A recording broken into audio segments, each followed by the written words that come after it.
Hello everyone, welcome back. Today we're talking about Freud's theory of psychoanalysis. Specifically, we're going to look at the personality structure and the theory of the unconscious. In this video that I'm going to link here, I talked a little bit about the personality structure. You were interested in learning more about that, so that's what I'm doing now. An Austrian, a neurologist, he was a physician, and he didn't develop his theory of psychoanalysis until he was adult, like older. So in the 1910s, I'm going to write that here specifically, but around that time he developed his theory. And one of the many theories that are within that big theory of psychoanalysis is the theory of the unconscious. So Freud compared the mind to an iceberg. So the conscious part would be the tip of the iceberg. That's where we all live. Like, I know this orange is here and it has not any chemicals on it because my mom got it for me. And I'm so happy about that. I'm also conscious that I have a sty on my eye and it hurts a little bit. And what else? Maybe I'm thirsty, I want to drink water. So that's the conscious part, you know, the tip of the iceberg. Beneath the consciousness is the preconscious, which is the part of the mind that we can retrieve at any moment. Thoughts and processes and feelings that we have sort of storage, you can say. If we can remember a phone number or mobile number. Those are the feelings and the thoughts that we have available to us at any moment. That's preconscious. And then the deeper part, which Freud said it was the most important part of the mind, was the base of the iceberg. That's why he used that analogy, because, you know, icebergs, you can see the little bit of the tip on the surface, but beneath that you have a huge mass of ice, and that would be the unconscious, which is, we don't have access to that.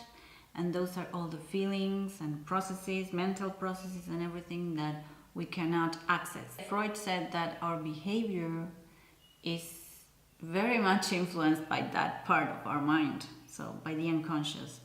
And so feelings and things that we cannot handle, maybe we're scared of that, or maybe we don't want to bring them to the consciousness part, because he thought we repressed that. Now we're going to talk about the personality structure according to Freud. So the id was the first thing that developed in a person.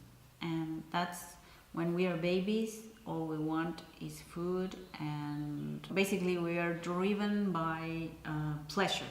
So that, and then he talked about two basic instincts like sexuality and aggression. And he links that to the id part of the personality. That's completely unconscious. When we're babies, there's a stage, and we're not talking about that now, but yeah, we form according to our experiences and the time that passes and our maturity, we form our personality. So first we're babies and we're all id, and which is it means it, and in Latin, I think, yeah. And so, yeah, that's all we are. Pleasure-seeking little bundles of joy. So then the ego starts to form when we are 2 to 3 years old. And that's when we objectify, we separate from our parents. And so we see ourselves as separate from our parents, and we start to see reality. Because the ego is ruled by the principle of reality. And that's, Freud said that we need to have a huge ego, like a big ego, because it's the executive, is the one that will keep us functioning in society. And his main task is to regulate the id and the superego. So the superego is formed with everything we've learned throughout our life's experiences and throughout our life, from our parents.